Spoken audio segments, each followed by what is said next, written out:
Hi, welcome back to Half of Heidi, or welcome to my channel in general if this is the first time you've dropped by.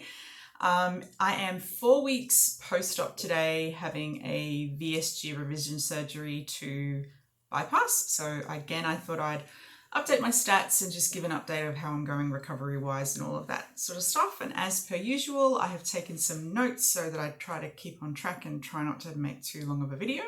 So here we go. My highest weight was 121.9 kilograms or 268.7 pounds.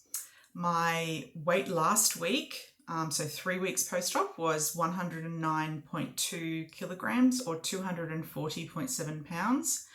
My weight this week has gone up.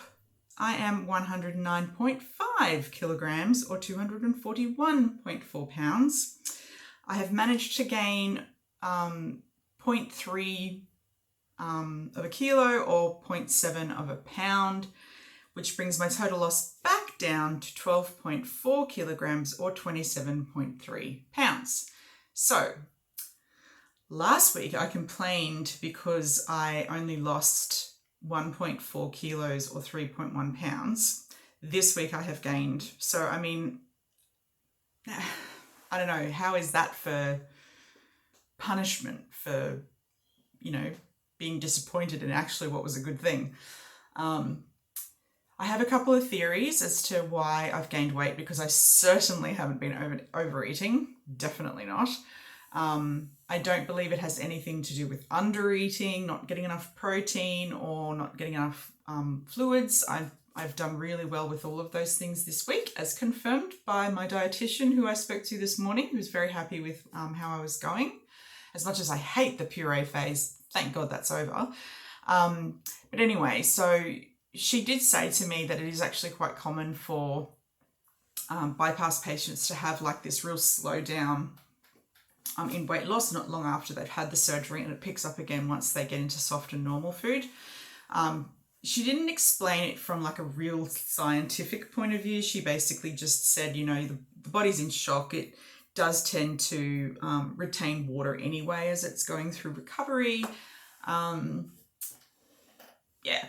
look, everyone's got a different experience, right? Some people are just going to lose heaps of weight and some people are going to lose bugger all in the first few weeks. It's just, we're all so different. Our bodies are so different despite the fact we're from the same species. So I've accepted that. That's cool. The other thing that is a factor for me is that my period is due. So I am definitely going to be retaining a good, 2 liters of water, because that's just what happens. So I'm hoping that, once I have my period and that's all over and done with, I lose the water weight, I see the scales start going down again, and I feel a bit better, because at the moment, I've got to admit, I'm pretty frustrated. And I think I want to say that if I wasn't in pain, maybe I wouldn't be as frustrated, because now I'm like, well, the pain is worth it because I'm losing weight, but I'm not. I've just gained weight. So I'm just trying to keep positive and know that those scales are going to go down. Even if they fluctuate, they'll eventually, the line will go down. So anyway, so let me talk about food for a second. So I'm not secretive when it comes to saying I just freaking hate the puree phase. Like, I hate pureed food. I didn't know it until I had to have it the first time around with the VSG, and now with the bypass, I freaking hate it. So I ended up actually having, I think I said this last video as well, I have a lot of chunkier soup and just chewed it really well. And that I actually found really enjoyable. It was much more satisfying than just a liquid soup, like, because you got to chew something still. But it was also soft because it's all, cooked so long as a soup that it didn't matter. And I just added protein powder to them and just chose, a couple of, actually quite a few different flavors to keep the variety up. And then the other thing I was eating really was yogurt. I did have a couple of scrambled eggs. I think I mentioned this last time as well, and it just was a bit too heavy earlier on, but by the second week of the 2-week phase, I could stomach it better.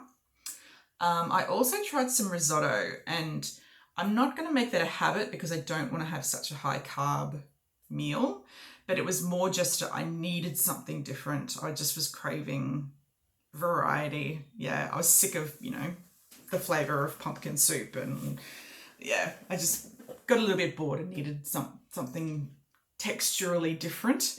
Anyway, it actually surprised me at how comfortable it was to eat. I didn't eat a ton of it, but it was good. It was nice to have something different. So last night I officially started soft food phase, which basically just means so long as you can break it up with a fork and chew it really well, you can eat it.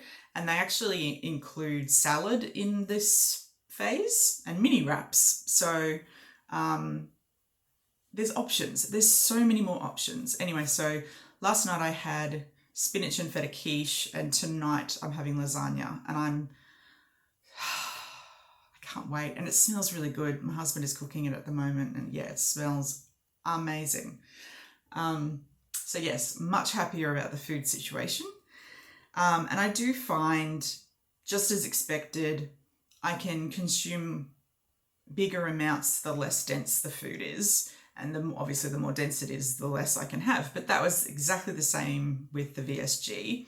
I do think, though, I'm still, like, if I can compare stages and size of the stomach, I feel like my stomach is either just dimensionally bigger, volume-wise bigger, but there's something about this configuration that I can eat more than I could at the same time 4 weeks post-op the VSG. And I'm not unhappy about that either. So it's weird to cook a meal and only have a few mouthfuls, because that just doesn't feel worth the effort. Whereas if you cook a meal and you get to eat, maybe almost a cup's worth of food, it feels like it's worth it. Otherwise you just go, why don't I just buy, a ready meal or something and just eat that? Anyway. So I mentioned my dietitian appointment. So I don't have to have another dietitian appointments for another 2 months. So that'll be about 3 months post-op. We'll get there eventually.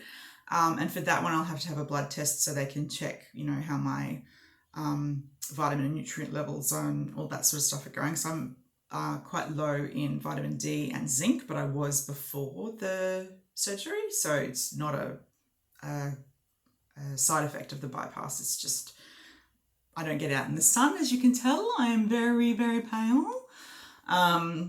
So yes, and the other vitamin I'm taking is calcium, and I think that's just because I guess the assumption I'm not going to get enough calcium from dairy intake until I can eat a bit more or more variety of foods. I don't know.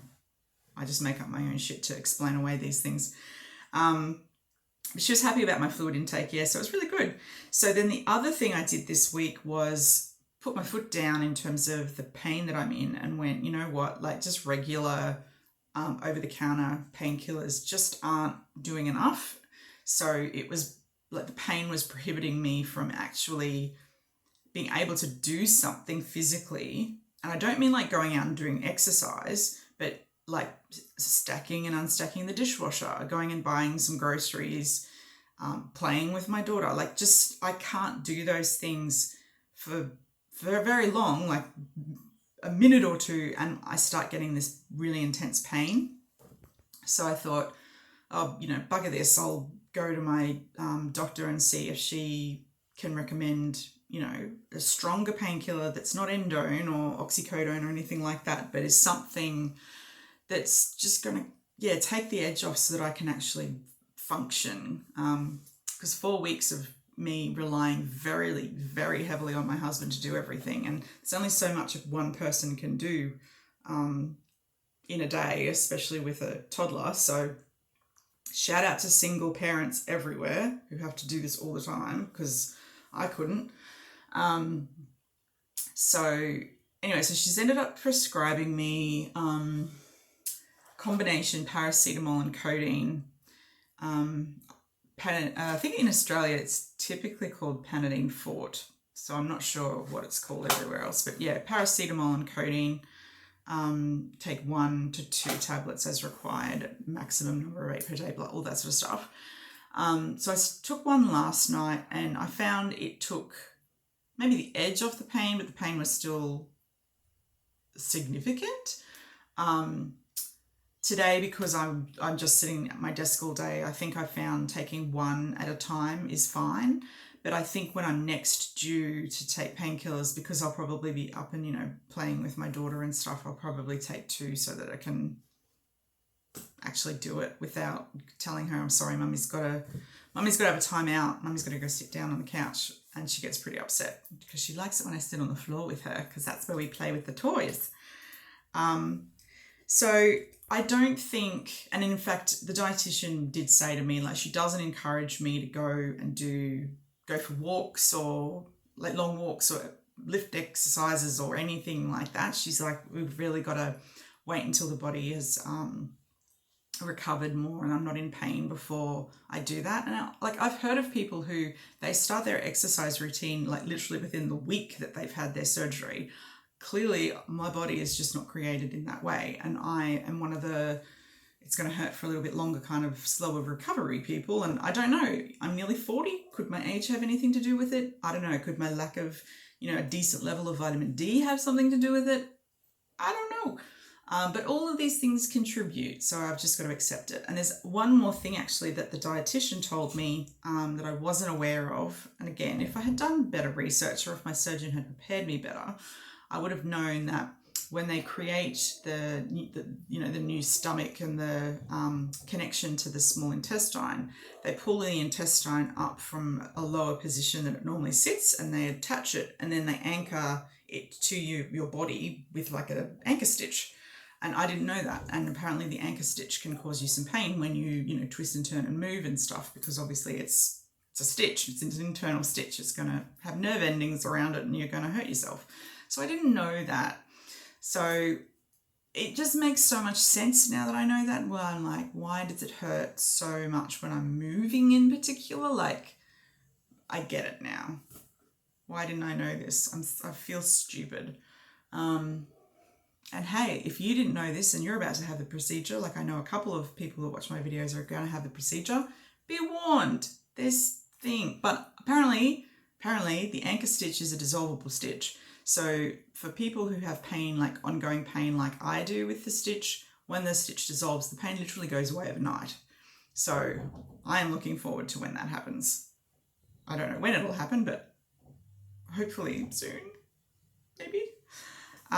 So I feel kind of, I don't know, I feel weird about the fact that I've got this free pass, that I'm not being encouraged to go exercise and stuff, but I couldn't even if I wanted to. Like, just going to the store and buying groceries, it's just, I barely make it. I'm hunched over the shopping cart.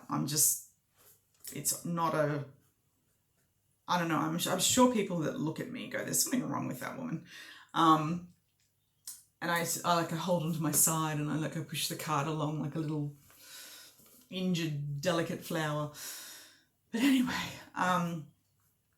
mental health wise, I'm doing okay. I did have to increase my mood stabilizer. I mentioned last week that I was going to have a blood test to see if the medication was being absorbed the same as before I had the bypass, and no, it's not, and that's not a surprise. So I've had to increase my dose of my mood stabilizers for my bipolar disorder, and I don't mind that at all. That's fine. Like, anything to get me back to a therapeutic level and stable and all that kind of stuff, that's fine. And in fact, I need to go have another blood test either tomorrow or Thursday, just to check to see if the increased levels have been effective. Like, did it work? Did it get me back into the therapeutic range, or am I going to have to increase the dose again? So, but the fact that I'm feeling better than I did this time last week, I'm hopeful that means that we've found the right level. But I won't be disappointed if I have to increase it again. I've been on a higher than what I'm currently on now dose before, and it was fine. So that's fine. It just costs more, you know. That's the downside of increasing doses. It just costs more. Sometimes, yes, there's unpleasant side effects, but mostly for some of these medications, it just costs more. It's just, as we all know, it costs a lot to be sick. Anyway, so that was all really I had to update for this week. Yeah, as always, thanks for watching, and keep giving me your tips and advice and encouragement, and telling me your stories, and it makes me definitely feel less alone in this, to know that other people know what I'm going through, have been through it themselves, and that there's light on the other side of that tunnel. Yeah, and for those of you who still have the surgery coming up, good luck. It's a journey. Hopefully yours is a bit smoother than mine. Anyway, I hope you're having a great week. I will see you in my next video next week. Okay, bye.